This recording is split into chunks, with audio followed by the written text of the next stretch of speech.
Friends, ഇന്ന് മറ്റൊരു വീഡിയോയുമായി എത്തിയിരിക്കുന്നു. ഇന്ന് പറയാൻ പോകുന്നത് മറ്റൊന്നുമല്ല, ചില ലാപ്ടോപ്പിലും ഡെസ്ക്ടോപ്പിലൊക്കെ എന്തെങ്കിലും നമ്മൾ വീഡിയോസോ അല്ലെങ്കിൽ വേറെ എന്തെങ്കിലും സോഫ്റ്റ്വെയർ എടുക്കുന്ന സമയത്ത് ഭയങ്കര ലാഗായിരിക്കും.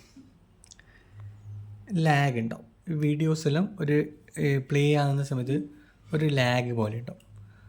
അത് മറ്റൊന്നുമല്ല, നമ്മളെ കമ്പ്യൂട്ടറിൻ്റെ ഡിസ്പ്ലേ ഡ്രൈവർ ചിലപ്പം അതിൽ ഈ കമ്പ്യൂട്ടർ ഇൻസ്റ്റലേഷൻ, അതായത് ഡെസ്ക്ടോപ്പിലും ലാപ്ടോപ്പിലും ഇൻസ്റ്റാൾ ചെയ്തിട്ടില്ലെങ്കിൽ നമുക്കൊരു ഉപയോഗിക്കുന്ന സമയത്ത് ഒരു സ്മൂത്ത് ഉണ്ടാവില്ല. അതെങ്ങനെയാണ് ചെക്ക് ചെയ്യുന്നതെന്ന് ഞാൻ കാണിച്ചു ചെയ്യാം. ഇത് just my computer just click ചെയ്യുക. ഇതിൻ്റെ റൈറ്റ് ബട്ടൺ അടിച്ചിട്ട് പ്രോപ്പർട്ടീസ് എടുക്കാം. പ്രോപ്പർട്ടീസ് എടുത്തു കഴിഞ്ഞെങ്കിൽ ഇങ്ങനെ വരും. ഇതിൻ്റെ അകത്ത് DVS മാനേജർ എന്നൊരു ഓപ്ഷൻ ഉണ്ട്, അത് ക്ലിക്ക് ചെയ്യാം. അത് കഴിഞ്ഞ് നമ്മൾ ഇതിൻ്റെ അകത്ത് കുറേ ഓപ്ഷൻസ് കാണിക്കുന്നുണ്ട്. നമ്മൾ ഈ ഹാർഡ്വെയർ ഇതെല്ലാം ഇവിടെ കാണിക്കും.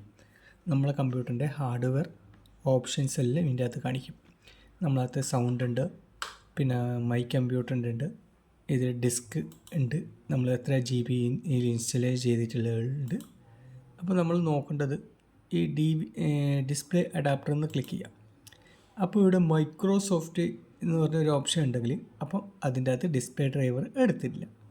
ഇപ്പോൾ ഇതിൻ്റെ അകത്ത് ഈ ലാപ്ടോപ്പിൻ്റെ അകത്ത് ഡിസ്പ്ലേ ഡ്രൈവർ കറക്റ്റായിട്ട് എടുത്തതുകൊണ്ടാണ് ഇൻറ്റൽ RHD ഗ്രാഫിക്സ് 4600 പറഞ്ഞ് കാണിക്കുന്നത്. അപ്പോൾ ഈ സാധനം കറക്റ്റായിട്ട് ഡിസ്പ്ലേ ഡ്രൈവർ ഇവിടുന്ന് റിമൂവ് ചെയ്തിട്ടുണ്ടെങ്കിലോ ഇതിൻ്റെ അകത്ത് ഇൻസ്റ്റാൾ ചെയ്തിട്ടില്ലെങ്കിലോ ഞാൻ നേരത്തെ പറഞ്ഞ പോലത്തെ ഇഷ്യൂസ് കാണിക്കും.